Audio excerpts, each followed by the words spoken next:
Bismillahirrahmanirrahim. Assalamualaikum warahmatullahi wabarakatuh. Halo semuanya, ketemu lagi dengan aku, salah satu adalah Safa, mahasiswi PGMI UIN Sunan Gunung Jati Bandung. Oke, di sini sebelumnya aku akan menjelaskan mengenai biografi Imam Ahmad bin Hambal.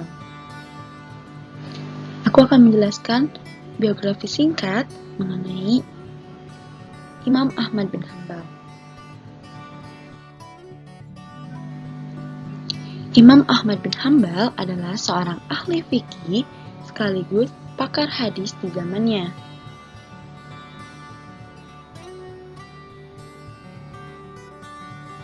Perjuangan besarnya yang selalu dikenal sepanjang masa adalah perjuangan membela akidah yang benar. Nama lengkapnya adalah Ahmad bin Muhammad bin Hambal bin Hilal bin Asad al-Marwazi al-Baghdadi atau Ahmad bin Muhammad bin Hanbal, dikenal juga sebagai Imam Hambali. Imam Ahmad lahir pada tahun 164 Hijriah atau 780 Masehi di ibu kota Kekhalifahan Habasyah di Baghdad, Irak. Saat itu, Baghdad menjadi pusat peradaban dunia, di mana para ahli dalam bidangnya masing-masing berkumpul untuk belajar ataupun mengajarkan ilmu. Dengan lingkungan keluarga yang memiliki tradisi menjadi orang besar, lalu tinggal di lingkungan pusat peradaban dunia, tentu saja menjadikan Imam Ahmad memiliki lingkungan yang sangat konduktif dan berkesempatan yang besar untuk menjadi seorang yang besar pula. Saat berumur 10 tahun, Imam Ahmad telah mampu menghafalkan Al-Quran secara sempurna. Setelah itu, ia baru memulai mempelajari hadis, sama halnya seperti Imam Syafi'i. Imam Ahmad pun berasal dari keluarga yang kurang mampu, dan ayahnya wafat saat Ahmad masih belia, hingga beliau bertumbuh besar sebagai seorang anak yatim. Ibunya adalah Safi'iyah binti Maimunah binti Abdul Malik Asy-Syaibani, berperan penuh dalam mendidik dan membesarkan beliau. Di usia remajanya, Imam Ahmad bekerja sebagai tukang pos untuk membantu perekonomian keluarganya. Abu Yusuf Al-Qadi, yang merupakan murid senior dari Imam Abu Hanifah, adalah guru pertama Ahmad bin Hambal saat beliau muda.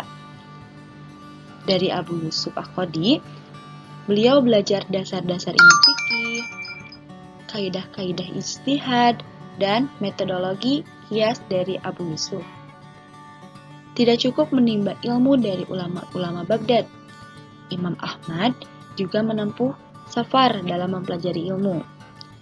Ia juga pergi mengunjungi kota-kota ilmu lainnya seperti Mekah, Madinah, Suriah, dan Yaman. Dalam perjalanan tersebut, ia bertemu dengan Imam Syafi'i di Mekah. Lalu, ia memanfaatkan kesempatan berharga tersebut untuk menimba ilmu dari beliau selama 4 tahun. Imam Syafi'i mengajarkan pemuda Baghdad ini tidak hanya sekadar menghafal hadis atau ilmu fikih, akan tetapi memahami hal-hal yang lebih mendalam dari hadis dan fikih tersebut. Setelah belajar dengan Imam Syafi'i, Imam Ahmad mampu secara mandiri merumuskan pendapat sendiri dalam fikih. Imam Ahmad menjadi seorang ahli hadis sekaligus ahli fikih yang banyak dikunjungi oleh murid-murid dari berbagai penjuru negeri Islam, terutama setelah Imam Syafi'i wafat pada tahun 820. Imam Ahmad seolah-olah menjadi satu-satunya sumber rujukan utama bagi para penuntut ilmu, yang senior maupun yang junior. Dengan ketenarannya, Imam Ahmad tetap hidup sederhana dan menolak untuk masuk ke kehidupan yang mewah. Beliau tetap rendah hati, menghindari hadiah-hadiah terutama dari para tokoh politik. Beliau khawatir dengan menerima hadiah tersebut menghalanginya untuk bebas dalam berpendapat dan berdakwah. Guru-guru Imam Hambal ada banyak, bukan hanya satu atau dua saja. Di antaranya adalah Imam Ismail bin Aliyah, Hasim bin Bashir, Hamad bin Khalil, Mansur bin Salamah, Mudlafar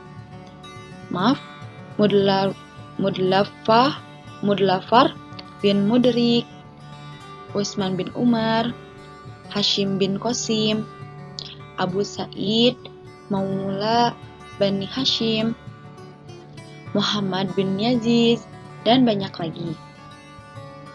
Adapun murid-murid Imam Ahmad, diantaranya ada Soleh bin Abdullah, anak kandung Imam Ahmad, Hambal ibnu Ishaq, Al-Hasan ibnu Asya, Sabba al-Bajar, Muhammad ibnu Ubaidillah al-Mudinadi, Muhammad ibnu Ismail al-Bukhari, Muslim ibnu al-Ajaj, An-Naisaburi, Abu Jurah, Abu Hatim Ar-Rajian, Abu Dawud As-Sijatini 18, dan banyak lagi. Imam Ahmad telah mengarang banyak kitab.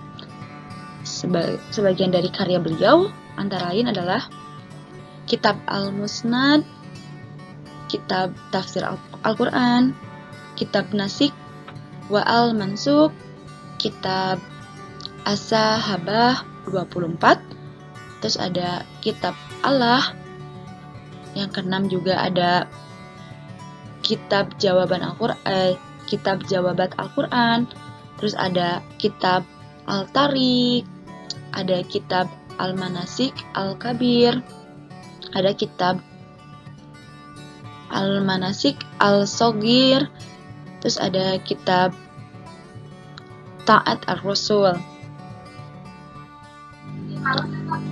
Imam Ahmad bin Hambal mulai sakit pada malam Rabu 2 hari 2 bulan Rabiul Awal tahun 241 Hijriah. Ia sakit selama 9 hari. Tak kala penyakitnya tambah parah dan warga sekitar mulai mengetahuinya, maka mereka mengunjunginya siang dan malam. Penyakitnya kian parah. Pada hari Kamis sebelum wafat, ia memberikan isyarat pada keluarganya agar ia diwudukan. Kemudian mereka mewudukannya. Ketika wudu, Imam Ahmad sambil berzikir dan memberikan isyarat kepada mereka agar menyela-nyela jari-jarinya.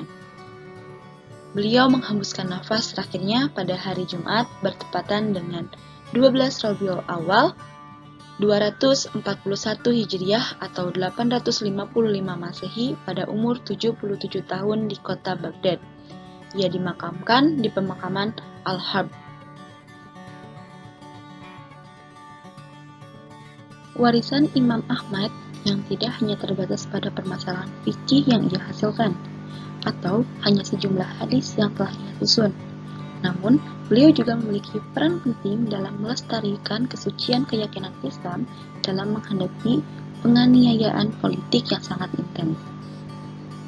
Kiranya, inilah yang membedakan Imam Ahmad dari ketiga imam lainnya. Mungkin sekian yang dapat saya sampaikan.